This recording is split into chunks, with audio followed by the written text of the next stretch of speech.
Welcome to Washington Today on C-SPAN Radio for Wednesday, February 9th, 2022. CDC Director Dr. Rochelle Walensky standing by the agency's mask guidance, saying that COVID-19 cases are still high nationwide, and now is not the time to end mask mandates in schools and other public places. But many state governors are doing just that, and today, New York Governor Kathy Hochul lifting the mask mandate in her state for private businesses, but keeping the mandate for schools in place for the time being.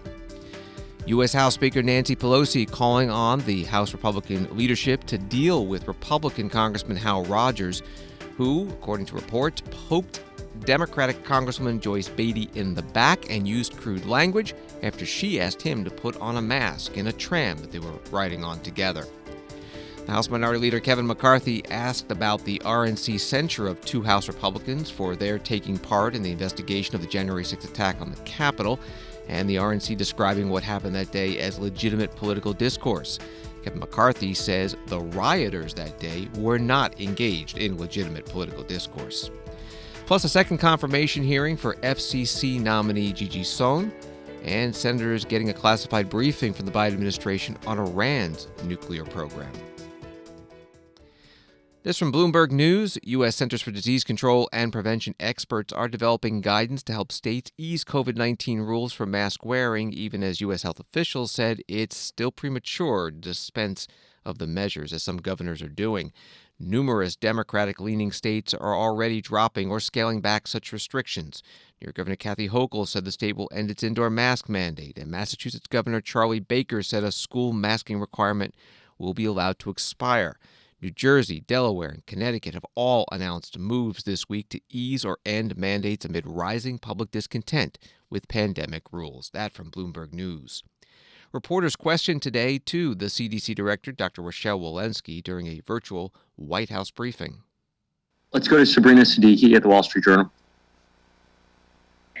Thank you so much. This is a question for Dr. Walensky. I just want to follow up on current guidance around masks because the last CDC recommendation was that there should be indoor masking in public settings where transmission is substantial or high. According to CDC data, that appears to still be the entire country, the case in the entire country where community transmission is high. So is that still the recommendation? And furthermore, you've also recommended that there be universal masking in schools. Is that a recommendation you stand by as states are also moving to drop or to lift mask mandates for teachers and students in schools? Dr. Walensky? Yeah, thank you, Sabrina. So we certainly understand the need and desire to be flexible, and we want to ensure the public health guidance that we're providing meets the moment that we're in. As we've discussed, and as you noted, cases and hospitalizations are falling. This is, of course, encouraging, and that leads us, of course, to have us look at all of our guidance based on the latest data and the science and what we know about the virus. We also look, of course, as Jeff mentioned, to our hospitalizations, looking at the hospitals as a barometer of how they're doing locally. So those decisions can be made at the local level. And, of course, we at CDC will keep the public informed about our guidance, and we will clearly communicate those recommendations to the public if and when they are updated. CDC Director Dr. Rochelle Walensky referring to Jeff Zients, White House COVID-19 response coordinator, on this virtual call, and also joining them, Dr. Anthony Fauci, head of the National Institute of Allergy and Infectious Diseases. U.S. now averaging about 250,000 new COVID cases a day. That's down by 2/3 from the Omicron variant-led high levels of mid-January. Still high. 7-day average of new COVID-19 hospital admissions, now about 13,000. That's down 25% in a week. Deaths, a lagging indicator, still at around 2,400 people per day in the United States. Another question to Dr. Walensky today about when new mask guidance might be available. Go to Cheryl Stolberg at the New York Times. Thank you for taking this question. It's for Dr. Walensky. Dr. Walensky, the states have been asking explicitly, governors have been asking explicitly for guidance from the CDC on mask wearing and how to relax mitigation numbers. Is the CDC prepared to provide guidance to the governors, and when will it do so? Cheryl, thank you. And I'll simply go back to, yes, we are prepared. We are working on that guidance. We are working on, following the trends for the moment. What I will say, though, is, our hospitalizations are still high. Our death rates are still high. So as we work towards that and as we are encouraged by the current trends, we are not there yet. Dr. Rochelle Walensky, Director of the Centers for Disease Control and Prevention, a virtual White House COVID-19 update. As mentioned earlier, New York Governor Kathy Hochul, Democrat, announcing today that the statewide mask mandate for businesses will be lifted. The mandate for schools in New York will remain in place for now. Hochul says that since early January, COVID-19 infection rate in New York is down over 90%. Hospitalizations are down over 60%. We had a mask or vax requirement for businesses. It was an emergency temporary measure put in place literally 2 months ago.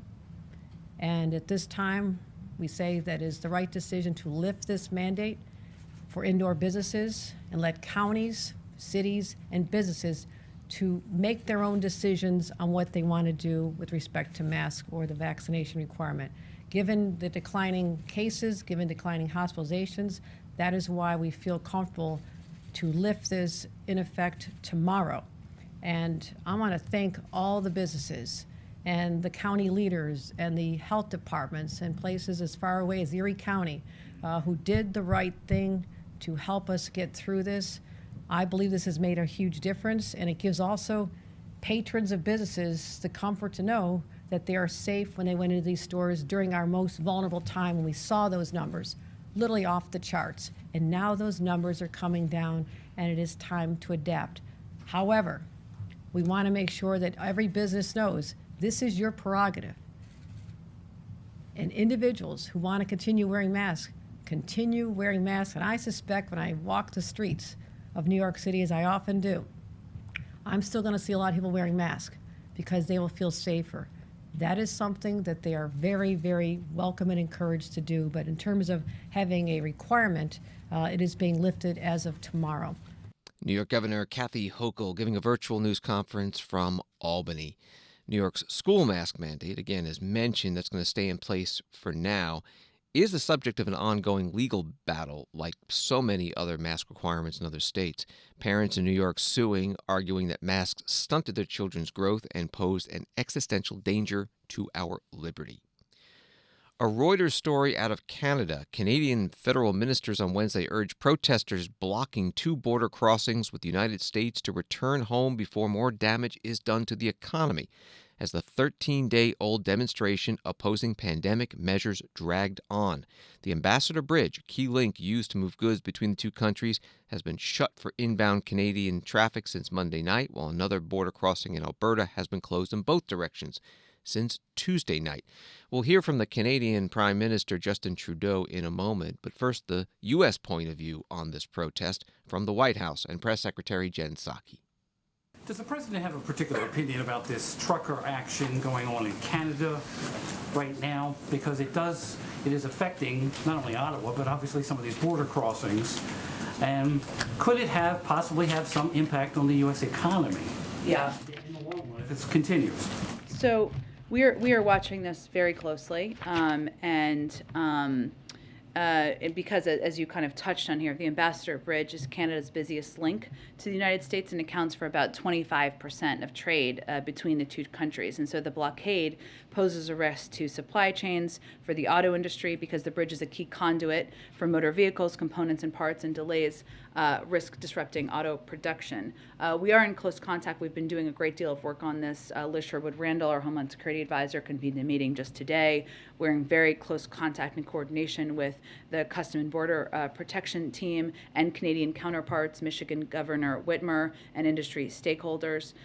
We are also monitoring very closely and engaged with auto companies on what the impacts could be of auto parts, which is what would come from Canada, and the impact on the United States. We're also tracking potential disruptions to U.S. agricultural exports from Michigan into Canada. There are a number of steps that we have proactively taken, I should say. The Customs and Border Protection Team, they've worked with Canadian counterparts to route traffic from Ambassador Bridge to Blue Water Bridge. There's still a lengthy delay, but it is enabling some of these trucks and transports to get through. They also opened all 9 commercial lanes, including a fast lane at the port to process diverted traffic, and they're working closely with relevant automakers and other public and private sector stakeholders to discuss alternative processing. So we're working to ensure there's movement. The other issue, let me just touch on what you didn't ask about, but is an important component too, is there are workers who need to go across the bridge to get to Canada or to get to the United States. And the workers, they go over the Ambassador Bridge typically. They are being detoured to the Detroit-Windsor Tunnel, which is open, which enabling them to move past. So we're very focused on this. The president is focused on this, and we are working very closely with the team at DHS, with Canadian officials and others to do everything we can to alleviate the impact. Does the president have an opinion on this action? So, an opinion on it? In what? Tell me more. About the message they want to send. Well, we support peaceful protest, but we have concerns when those protests turn violent. And certainly I think it's important for everyone in Canada and the United States to understand what the impact of this blockage is, potential impact on workers, on the supply chain, and that is where we are most focused. The White House Press Secretary Jen Psaki taking reporters' questions in the White House briefing room. More from the Reuters article. Starting as a freedom convoy occupying downtown Ottawa, opposing a vaccinate or quarantine mandate for cross-border truckers mirrored by the U.S. government, the protest is about much more and has spread globally. Demonstrators have aired a litany of grievances encompassing COVID-19 health measures, a carbon tax, and other legislation. The Canadian Prime Minister Justin Trudeau has called for an end of the blockades.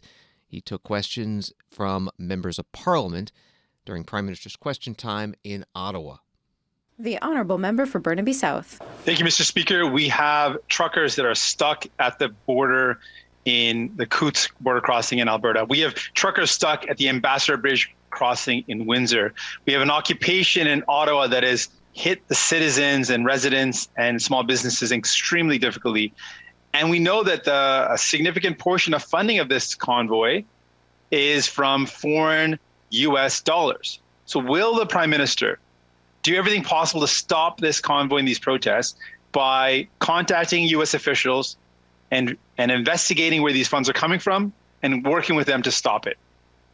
Honorable Prime Minister. Mr. Speaker, we're working very hard with partners at different levels of government to make sure that we're ensuring that the flow of funds to criminal activities is interdicted. We're going to continue to do that while all the same time ensuring that there is a right for free and open legal protests. That is extremely important in this country. I will highlight, however, the irony that the member opposite brought up, which is indeed a harsh one, that when this convoy originally was all about truckers protesting, now it's truckers being protested, being prevented from doing their jobs of putting food on our tables and supporting our manufacturers.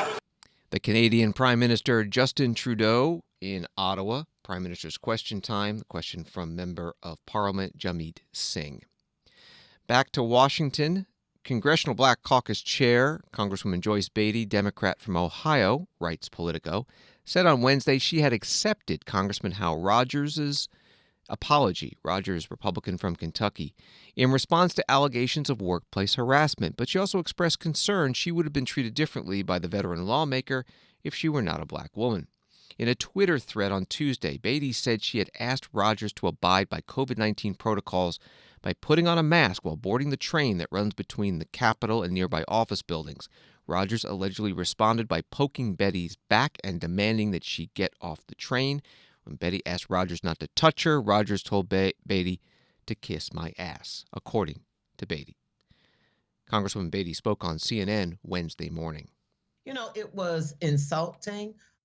It angered me that he would have the nerve to poke me in my back. That was bad enough. And when I asked him not to touch me, after asking him politely to put his mask on, he then told me to kiss his ass. And with that, I told him I would not be disrespected, that I was a colleague of his and I was a Black woman. And I wasn't going to be bullied by him. I actually told him he picked the wrong woman today because I was not going to be bullied, standing up for something that I thought was right, because there was a mandated sign on the train that tells you if you ride, you have to put your mask on.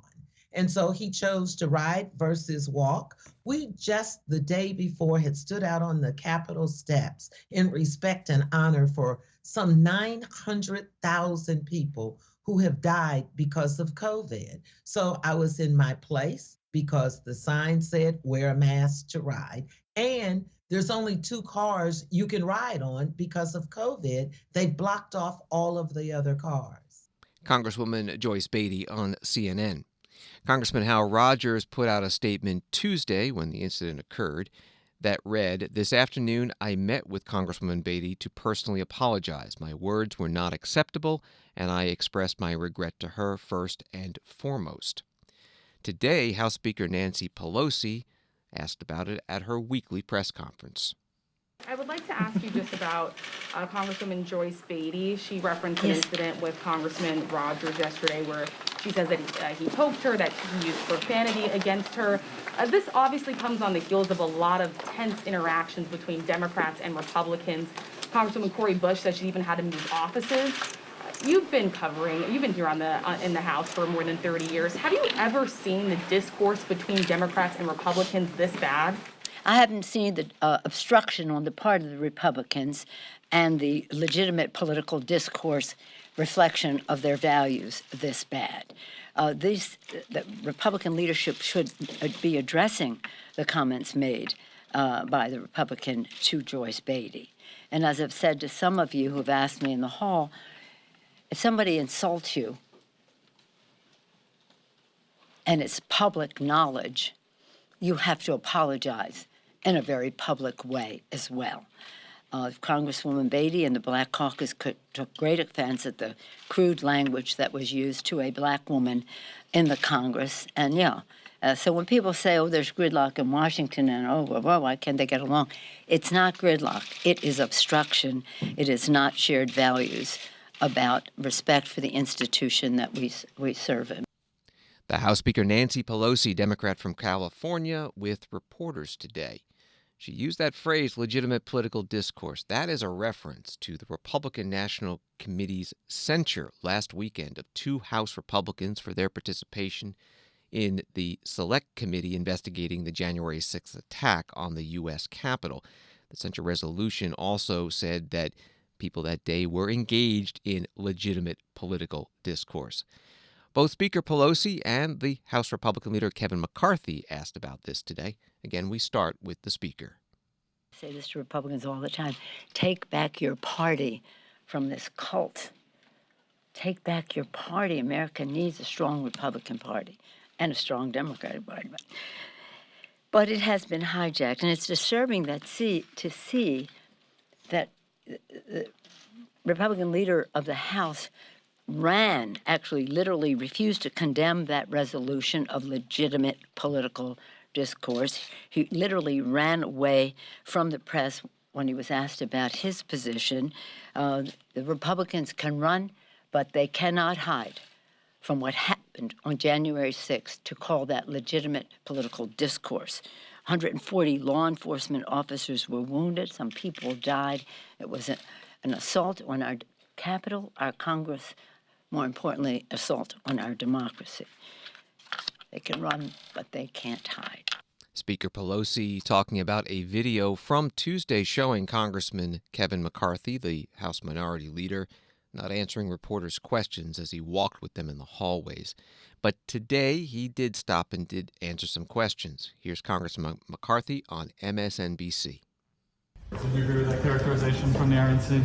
That this was legitimate political discourse? I think anybody, and we all know this, that entered this building that rioted is not legitimate discourse, but I don't think that's what the RNC was talking about when we talked to them. They tried to clarify it afterwards. Well, no, it's when they wrote it, what they believe, because if you watch what the January 6th committee is doing, they subpoenaed people who weren't here on January 6th, who are actually down in Florida. You're talking that about the other electors, the alternate electors? Yeah, look at what they've done. They've gone after people and their records and that weren't even a part of January 6th. So that's the portion that they were talking about. You're extrapolating and adding something. No one believes that people that broke into that. So do you agree with the decision to censure then? The RNC has the ability. I think there's a reason why Adam is not running again. I think there's a reason why at the end of the day, Liz would have a hard time winning here if she won. I don't think she would. Thank you. The House Republican leader Kevin McCarthy from California on Capitol Hill talking with MSNBC, referring to Adam Kinzinger, the Republican member from Illinois who was censured, and also Liz Cheney, Republican from Wyoming, also censured. Senate Republican leader Mitch McConnell said yesterday the January 6th attack was a violent insurrection with the purpose of trying to prevent a peaceful transfer of power after a legitimately certified election. Today, former President Donald Trump put out a statement through his Save America PAC that reads, Mitch McConnell does not speak for the Republican Party and does not represent the views of the vast majority of its voters. He did nothing to fight for his constituents and stop the most fraudulent election in American history. This is Washington Today. From the Washington Blade newspaper, the U.S. House approved legislation on a bipartisan basis that seeks to strengthen the commitment of the United States to the LGBTQ human rights overseas, such as denying visas to individuals who commit human rights abuses against LGBTQ people abroad. The bill was sponsored by David Cicilline, Democrat from Rhode Island, who is gay and co-chair of the LGBTQ Equality Caucus. With today's vote, the U.S. House will send a strong message across the world that every member of the LGBTQI community deserves to live with dignity and free from violence, unlawful detention, torture, and other forms of brutality. H.R. 3485, the Global Respect Act, builds on existing sanction authorities by requiring the president to deny visas to foreign nationals who commit gross human rights violations against members of the LGBTQI community. Let me be clear. This bill protects LGBTQI people from murder and torture and other forms of violence. Rejecting this proposal is you are saying people like me can be murdered and tortured with no consequence.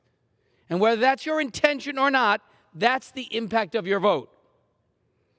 In the past years, we have seen a dangerous increase in violence against lesbian, gay, bisexual, transgender, and intersex people and their families. And so when my colleague on the other side of the aisle says, what's the need for this? Tell that to the victims who are being tortured and detained and murdered because of who they are. In too many places, violence against this community is pervasive and even sanctioned or directed by government officials.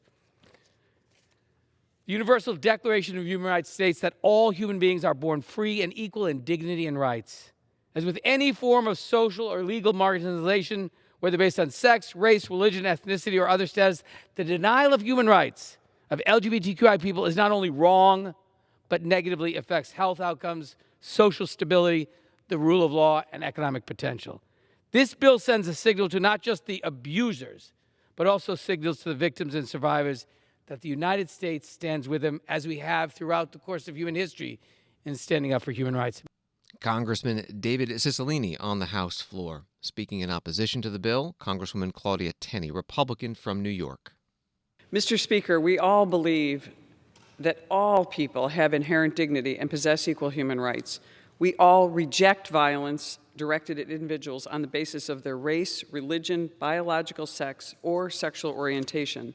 The problem with this bill, however, is that it borrows language from two existing laws, the Global Magnitsky Act and the so-called Section 7031C sanctions, and then creates a new reporting mechanism that is not focused on the human rights of all, but rather the human rights of particular groups. I don't see why we should focus on some human rights violations more than any others. Every person's human rights are of equal value, and certain violations of those rights should not be subordinate to others.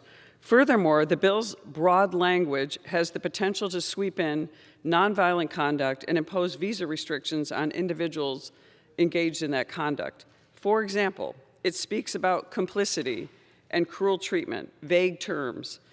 Is a parent overseas who rejects her minor child's wish for a sex change operation complicit in cruelty? Is the Pope engaged in, to quote the bill, degrading treatment when he expresses opposition to same-sex marriage based on the tenets of his religious faith? There are no safeguards in the bill that address these situations. When free speech, religious freedom, and parental rights protections were proposed to be added to the bill, the Democrats balked and voted against it. They preach tolerance until they're asked to vote on it. Regardless of the author's intent, which I think is good, there are people that will use the bill to target their political and ideological opponents in the culture wars. The bill's author will say that there should be no problem since it just uses the very same language as other human rights statutes. But those existing provisions already address and punish the conduct this bill targets. Congresswoman Claudia Tenney, Republican from New York. The House passed this bill. The vote was 227 to 206. The yes vote came from Democrats plus 6 Republicans. Brian Fitzpatrick of Pennsylvania, John Katko from New York, Adam Kinzinger of Illinois, Peter Meyer from Michigan, Tom Reed from New York, and Maria Elvira Salazar from Florida. Washington Today continues in a minute. Listen to C-SPAN Radio with our free mobile app, C-SPAN Now. Get complete access to what's happening in Washington, wherever you are, with live streams of floor proceedings and hearings from the U.S. Congress, White House events, the courts, campaigns, and more. Plus analysis of the world of politics with our informative podcasts. C-SPAN Now is available at the Apple Store and Google Play. Download it for free today. C-SPAN Now, your front row seat to Washington, anytime, anywhere.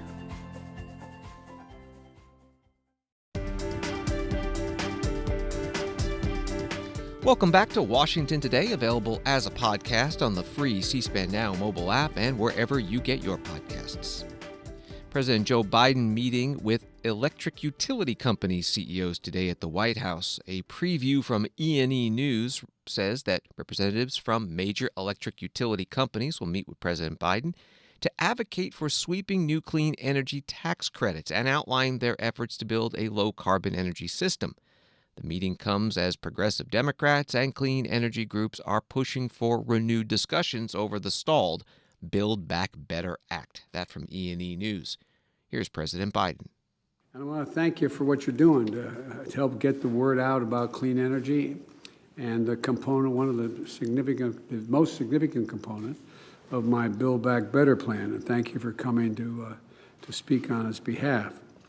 It's about building a clean energy future, and we're seeing incredible enthusiasm and support for the effort, not just from you all, but around the country. I mean, there's a real, people are, I guess when things got really bad and made people realize, my Lord, this is real. This is real, this climate change. And it's about building that future, that clean energy future. And how many major announcements have we seen recently? Ford and GM, for example, building out their electric vehicle production, a total I think, investment of, I think it's almost $18 billion, 11 and 7. And Union Pacific Railroad, I was recently out in Pennsylvania, in Pittsburgh, but to see other parts of what was going on. But the Union Pacific Railroad is buying electric locomotives that are being built in Erie, Pennsylvania. And just yesterday, Tritium announced a new facility in Tennessee that is going to build the electric chargers. They brought in some of them to show us what they're like. And, you know, this legislation that's already been passed has 500,000 electric chargers on our highways. And it's going to change the dynamic of how, not only how we travel, but the economy along the way as well. Because, at any rate, companies are investing in clean energy futures. The world is betting on American workers to build it and the American people to buy it. President Biden meeting at the White House with the CEOs of electric utility companies. On Wall Street today, the Dow up 305, NASDAQ up 295, S&P up 65. House and Senate Appropriations Committee leaders announcing today they've reached a bipartisan bicameral framework agreement for federal spending for fiscal year 2022. The House Appropriations Committee Chair, Rosa DeLauro, Democrat of Connecticut, writing, "I'm pleased to have reached agreement on a framework which will allow our subcommittees to get to work finalizing an omnibus." Omnibus refers to the package of regular spending bills, all put together into one bill. And once the latest temporary government funding measure clears Congress and is signed into law, the new deadline to get that final year-long spending package enacted will be March 11th. The first bipartisan bill to prohibit members of Congress and their spouses from owning stock has been introduced. The sponsors are Senators Elizabeth Warren, Democrat of Massachusetts, and Steve Daines, Republican from Montana. Warren spoke to reporters today. Yes. Why is that important right now? I mean, now Speaker Pelosi's might be introducing something, so why is what you're doing with Senator Daines really important right now? So this is the Senate's first bipartisan bill on ending stock ownership and trading among members of Congress. The American people have a right to know that when lawmakers are making decisions, it's about the best interests of the American people, not about the lawmakers' own personal financial interests. This bill is sharp and clean. It says no ownership, no trading for members or their spouses. It's an issue I've worked on for many years. I ran a presidential campaign in part on this issue. I've introduced bills around this. This is a part of a bill that I've had for a long time about anti-corruption that Congresswoman Jayapal over in the House has worked with me on. Have you spoken to the Speaker about where your views might be the same, where they may be different on this? I have not spoken with the Speaker, but I've spoken with the leader of the Senate about it. Explain to people sitting on their couches at Sure. home why lawmakers should not be able to trade stocks. No one To the should. camera. Oh, here, you want this? You want me just? Are you all okay if we do that? That's fine. Good. So, yeah, okay. So, no one in this country should ever have to wonder what motivates a lawmaker. Is it what that lawmaker believes is in the best interest of the American people, or in the best interest of the lawmaker himself or herself? That shouldn't be an issue. What we do is say clean, sharp, no trading, no ownership of individual stocks for members of Congress. We're done. Senator Elizabeth Warren speaking with reporters today on Capitol Hill, an issue that has been getting a lot of attention lately. Not a day goes by that a member's not asked about prohibiting members of Congress from owning stock. Senator Warren and Senator Daines' bill, not the only one in play. The New York Post writes about another proposal from Senators Jon Ossoff, Democrat of Georgia, and Mark Kelly, Democrat of Arizona, not bipartisan, but another proposal. They write, whereas the Ossoff-Kelly bill would require lawmakers and their spouses to give up control of any stocks by putting them in a blind trust for the duration of their time in office, the Warren-Daines bill would make lawmakers sell off their stocks altogether. The website CoinDesk.com has this. Commodity Futures Trading Commission Chair Rostin Benham has made a fresh appeal to Congress to grant his agency authority to oversee crypto spot markets in the U.S. Benham became the agency's acting chief last year before being confirmed to a full term heading the federal regulator, telling the Senate Agriculture Committee on Wednesday he believes his agency is best placed to monitor trading, reiterating a stance he first took in October. At present, crypto spot markets are largely regulated at the state level. That from CoinDesk.com. Here's part of the hearing covered by C-SPAN. Question from Senator Debbie Stabenow, Democrat from Michigan, the Ag Committee Chair. I was struck by your statement that it's hard to estimate how many U.S. and retail participants are trading digital assets because the agency has limited visibility into this market. So I wonder if you could talk more and describe the CFTC's ability to surveil the digital asset spot market for fraud and manipulation, and what implications this has right now for the agency. Thank you, Senator. You're absolutely right that the authority is limited. It's limited to fraud and manipulation, and as I pointed out in my statement, This is a product of the relationship between derivatives markets and cash markets. We have a number of exchange-traded derivatives on crypto assets on several registered CFTC exchanges, but the visibility into the underlying market is limited at most. And we use our existing surveillance tools to work through some of the futures products and see if we can see participants, volumes, volatility. But in essence, this is an unregulated market. As I mentioned, we rely on state money transmitter licenses, but there is so much that we are not able to see because of this limited authority. I would point out the fact that the enforcement actions we've brought since going back to 2015 have largely relied on tips and whistleblowers. So in essence, we're relying on retail customers who are defrauded through Ponzi schemes or pump and dump schemes to bring information to us. We don't have the regular tools that we as a market regulator have in terms of pre-trade transparency, post-trade transparency, a concentrated order book, surveillance tools, market intelligence. We don't have any of these very advanced tools to monitor markets, so it's giving us a very, very narrow lens into what is actually happening in the market. And this is why I think, as you contemplate more regulatory authority for the CFTC, bringing this market into the light, so to speak, and more transparency will only allow us to see what's going on underneath the hood. I couldn't agree more. This is very concerning to me at the moment of, the lack of transparency and ability to see what's happening.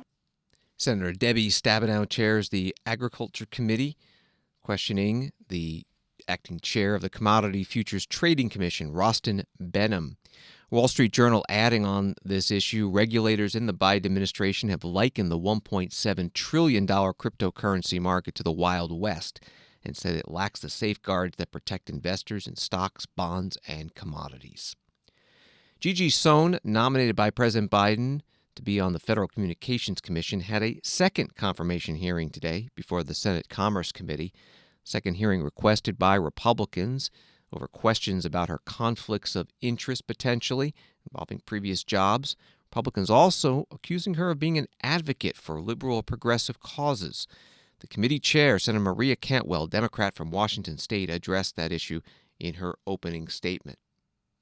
Ms. Sohn's nomination has been lauded by many individual groups on both sides of the aisle. She's supported by more than 200 organizations and people across the political spectrum, including advocates for the deaf, library associations, civil rights, community media, workers' rights, consumer advocacies, companies, and trade associations. Her appeal is also bipartisan, including members of conservative media organizations and legislators in various states across the United States. I know I've heard from people in my state legislature, so I'm not surprised if other members here have also heard from them as well.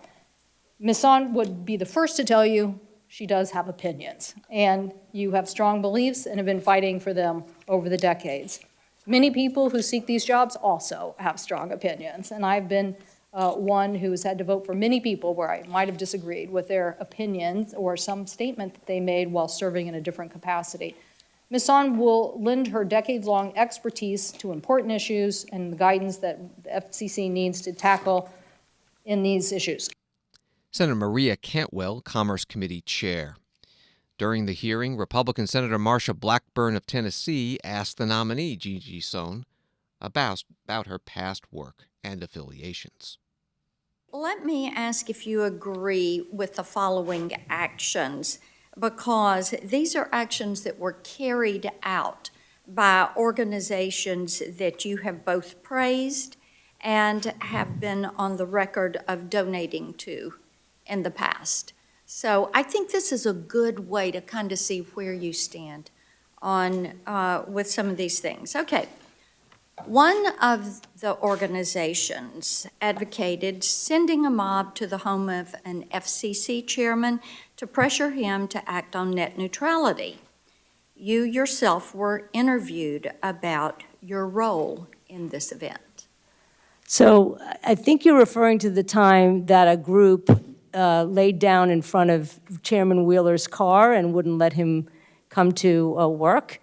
I obviously did not support that. And in fact, I made the phone call, and I did this many times at the FCC when the activists would flood our email boxes with emails, like thousands of them, I would get a call from Ruth Milkman, the chief of staff, saying, make it stop, and I made it stop. So I did not support, So you certainly were not support that. deeply intertwined with these organizations. No, I would say I was the outreach coordinator for Chairman Wheeler, so it was my job to tell these people to make it stop, and I did. To lay off, okay.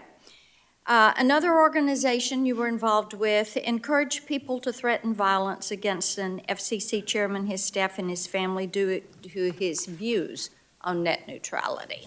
What group is that, Senator Blackburn? This is one of the groups, I'm not sure if it was Fight for the Future or Free Press. I'll have to get that. But Okay, I am no way affiliated with those groups.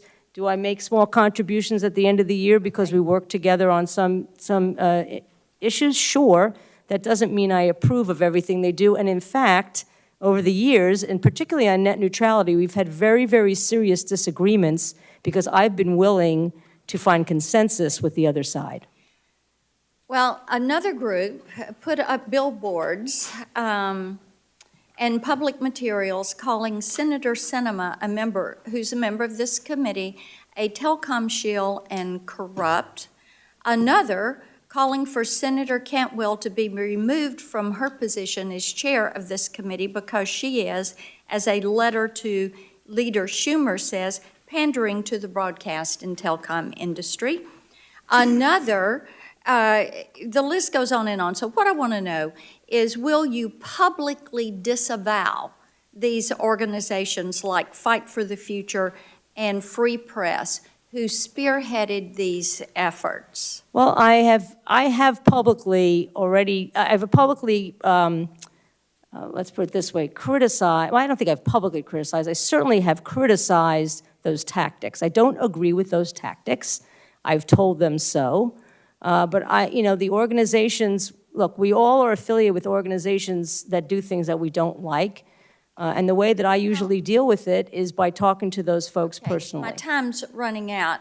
It is of concern to me because you have tweeted support for these groups. You have made donations to these groups.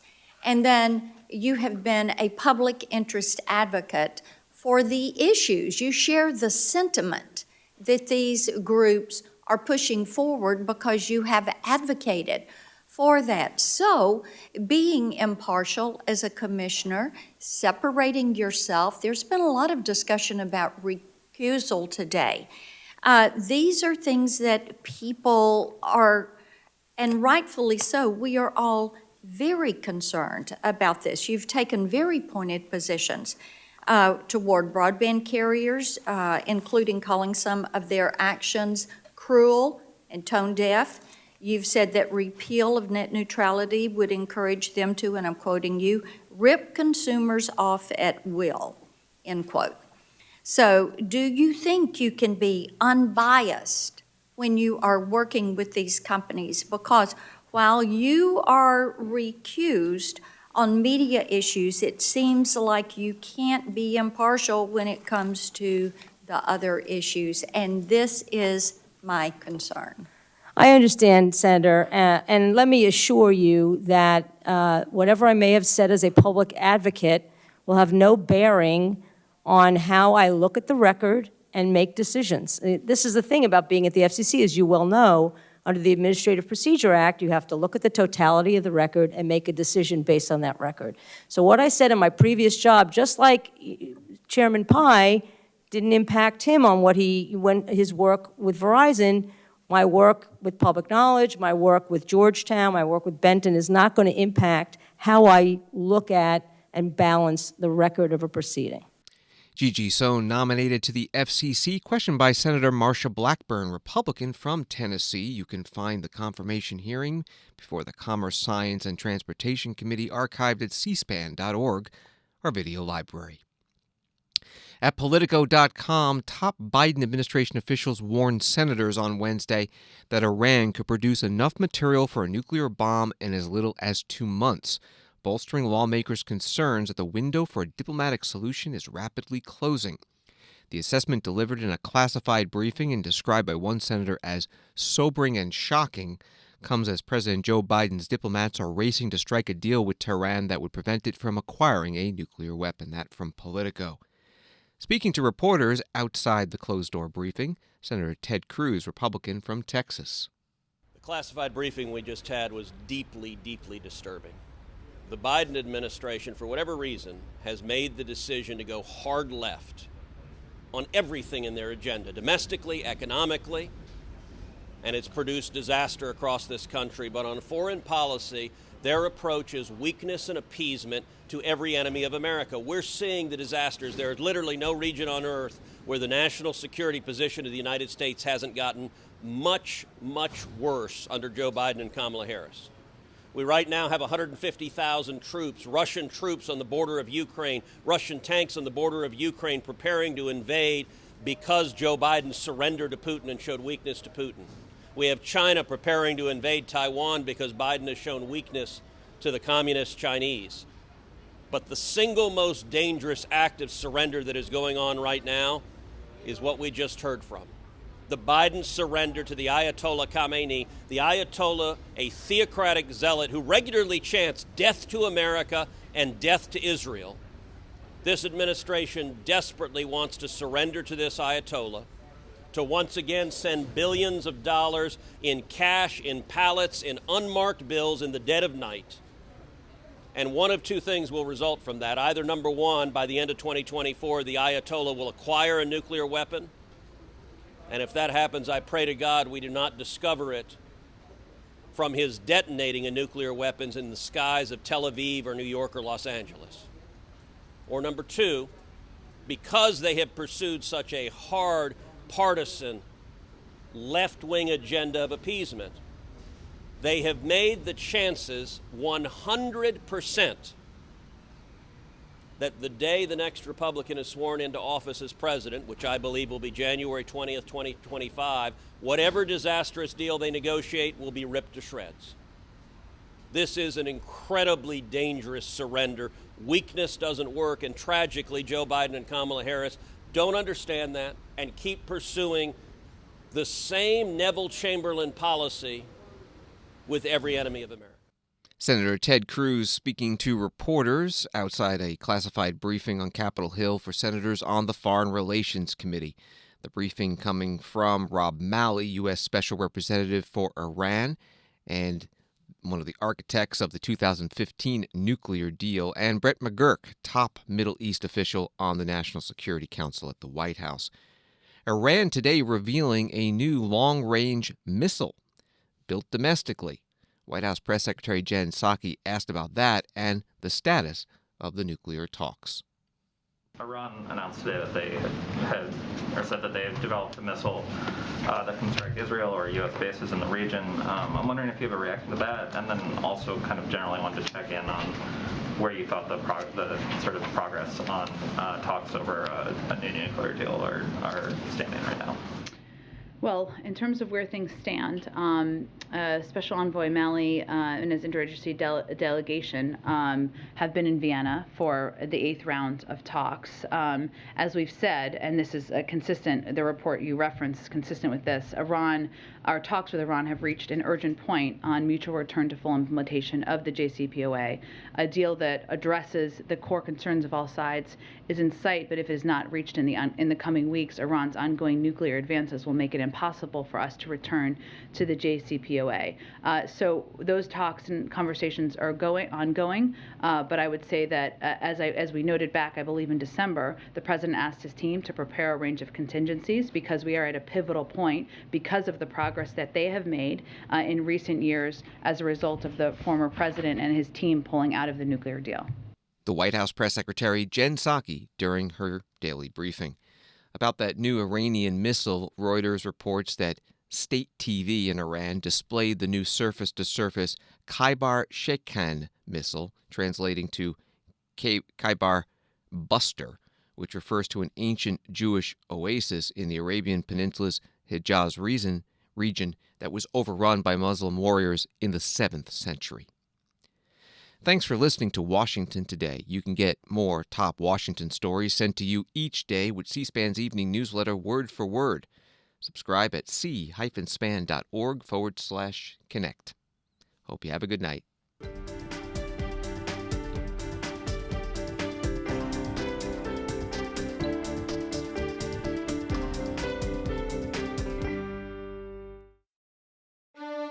C-SPAN's Washington Journal.